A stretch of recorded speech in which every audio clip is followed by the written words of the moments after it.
नमाज में गंदे ख्यालात आते हैं, नमाज टूट जाती है, और अगर आए इसका हल क्या है? और नमाज के दौरान हंसी आ जाए तो देखो, नमाज में गंदे ख्यालात आते हैं फिर नमाज टूट जाती है। देखो, ख्यालात आने पर ना अल्लाह की तरफ से कोई पाबंदी है ना गवर्नमेंट की तरफ से कोई पाबंदी है। ख्यालात गैर इख्तियारी चीज है, जितना आ रहा है आने दें। इसको जबरदस्ती भगाएंगे तो ये जाने के बजाय और ज्यादा आएंगे। इनसे ना गुनाह मिलता है ना कोई नुकसान होता है। आप नमाज अपनी पूरी कर लें, ख्याल आ रहे हैं इनको आने दें, क्योंकि लोग दिमागी पागल हो गए हैं जिन्होंने इन ख्यालात को लिफ्ट कराई है कि ये क्यों आ रहे हैं। इससे कोई गुनाह नहीं मिलता। मेरे पास एक आदमी को वसवसा आया कि वो मुझे बात है, कह रहा मुझे तलाक का वहम हो गया है, हर वक्त मेरी जबान से तलाक ना निकल जाए। तो पागल हो जाते हैं लोग, किसी को वहम हो जाता है मैं पता नहीं मुझे उल्टे उल्टे ख्यालात आ रहे। ख्यालात से कोई गुनाह नहीं मिलता, आने दो। काम वो करो जो अल्लाह ने आपके जिम्मे लगाया। देखो, आप जब दफ्तर में जॉब करते हो, गोरे के पास आप जॉब कर रहे हो यहाँ फ्रांस में किसी कंपनी में, उसने आपको कहा कि भाई ये प्रोजेक्ट है, ये आपने कंप्लीट करना है। सुबह 9 बजे आके इस कुर्सी पे बैठना है और शाम 9 बजे आपकी छुट्टी होगी। ये काम है, फाइलें। आप आए, आप कह रहे मुझे ख्यालात बहुत आ रहे हैं, अजीब अजीब ख्यालात आ रहे हैं, मैं यूं कर दूं, मैं यूं कर दूं, मैं ऐसा कर दूं, मैं यूं कर दूं। गोरा कहेगा तेरे जिम्मे जो काम लगाया था किया है कि नहीं किया। अगर वो काम किया, वो कहना ख्यालात पर गवर्नमेंट की तरफ से कोई पाबंदी, मुझे वर्क चाहिए, काम चाहिए। क्या ख्याल है? बेगम ने आपको भेजा अंडे लेकर आओ। हम तो कोई मिसाल देंगे ना हमारे यहाँ चल रही है। आपको सास के बारे में गलत ख्याल आता है कि मेरी सास चंगेज खान लगती है मुझे, और मेरी बेगम ऐसी, और मेरी यूं, काश में इससे शादी। ख्यालात आ रहे हैं, बस आ रहे हैं। लेकिन आप जितने अंडे बोले थे उतने लेकर आ गए, और मुस्कुराते हुए चेहरे के साथ आपने बेगम के हवाले कर दिए। बेगम कहेगी वेल डन, बहुत अच्छे दिया। क्या ख्याल है? लेकिन अगर आप उन ख्यालात की वजह से काम ही नहीं किया, आपने काम ही नहीं किया आपने, और ख्यालात बहुत अच्छे आ रहे हैं आपको। बेगम ने बोला जी 1 दर्जन अंडे चाहिए, आप घर से निकले, आप मेरी बेगम कितनी अच्छी है, बड़े अच्छे अच्छे ख्यालात आ रहे हैं, मेरी सास कितनी अच्छी, मेरे ससुर कितने अच्छे, अंडे नहीं लेकर आया।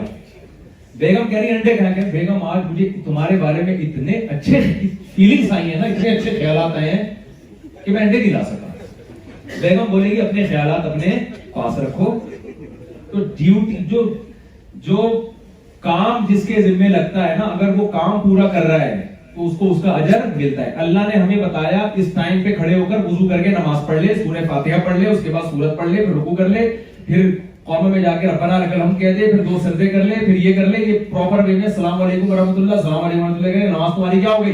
कंप्लीट। ये जिसने काम कर लिया, अच्छे ख्यालात हैं, गंदे ख्यालात हैं, इससे कोई फर्क नहीं पड़ता, सवाब मिल जाएगा। और अच्छे ख्यालात आ रहे हैं, नमाज पढ़ नहीं रहा, उन ख्यालात का कोई फायदा नहीं। गंदे ख्यालात आ रहे हैं, काम पूरा कर रहा है, तो कोई ख्यालात से टेंशन लेने की जरूरत नहीं है। तो ये वसवसे के मरीज दुनिया में हर जगह पाए जाते हैं। इससे लोगों की जिंदगियां तबाह हो गई हैं, बर्बाद हो गई हैं। इन वसवसों को लिफ्ट ना कराया करें। एक चुटकुला सुना दूं? ये वसवसे ऐसी चीज है कि इनको जितना निकालेंगे ना उतना दिमाग में उल्टा घुसेंगे। एक आदमी, हमारे यहाँ तो ताबीज गंडे बहुत होते हैं ना पाकिस्तान में, इंडिया में, तो एक जाहिर पीर ताबीज दिया करता था और उसकी कीमत बहुत ज्यादा लेता था। वो लाखों रुपए का एक ताबीज देता था और कहता था, इसमें जब कोई पूछता ना इतने पैसे क्यों ले रहे हो, कहता 100% गारंटी है कि ताबीज असर करेगा। तो लोग जाते हैं उसके पास, एक देहाती चला गया, अभी मेरा ये काम नहीं हो रहा, उसने कहा तेरा ये काम हो जाएगा, 1 लाख रुपए लूंगा, ये ताबीज बना के दे दिया। था ये पीर बड़ा होशियार, इसने कहा देखो ये ताबीज तो मैंने लाख रुपए ले लिए, 100% गारंटी है कि ये असर करेगा, लेकिन शर्त ये है कि जब तुम घर में दाखिल हो तो काले कुत्ते का तस्वुर तुम्हारे दिमाग में नहीं होना चाहिए। अब आप बताओ किसके दिल में काले कुत्ते का तस्वुर होता है घर में दाखिल होते हैं? अब उसने कहा यार ये काला कुत्ता आ गया ना दिमाग में उसके, काला कुत्ता। अब कह रहे मेरे तो लाख रुपए बर्बाद हो गए। अब बार बार ना झटक रहे, काला कुत्ता निकले इधर से। वो तो जितना कुत्ता निकालोगे कुत्ता उतना आएगा दिमाग, उतना ही आएगा ना दिमाग में कुत्ता। मैंने यहाँ इतने ऊंचे ऊंचे कुत्ते देखे, मैंने एक साथी से कहा यार ये हैं कुत्ते, लग दुम्बे रहे हैं। जबरदस्त किस्म के खूबसूरत। तो अब वो बार बार क्या हो रहा है, गेट पे जाके फिर वापस आए कि यार ये कमबख्त काला कुत्ता निकल यूं करके दिमाग से निकाल। कुत्ते ने बताओ निकलने के बजाय और घुसना था ना, तो और घुसेगा दिमाग में। इसका हल ये कि आ रहा है तो आने दे भाई। अब यदि ये तावीज को वैसे भी तावीज के क्या आज क्या होता है जो तावीज करने वाले कर रहे होते हैं, लेकिन ये तो एक बड़ी चालाकी से काम लिया ना उसने।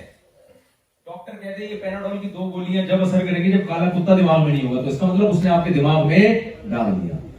तो वसवसे का हल ये नहीं है कि निकालो उसको लिफ्ट ना कराओ। आने दो यार, कुत्ता आता है, कुछ नहीं होता, असर करना होगा करेगा, नहीं करना होगा नहीं करेगा, वो आएगा। तो इसी तरह ये वसवसे उल्टे सीधे इनको लिफ्ट ना कराएं, आ रहे हैं तो आने देना, निकालने की कोशिश करें ना, जानबूझकर सोच कर लाएं। इनका इलाज ही यही है।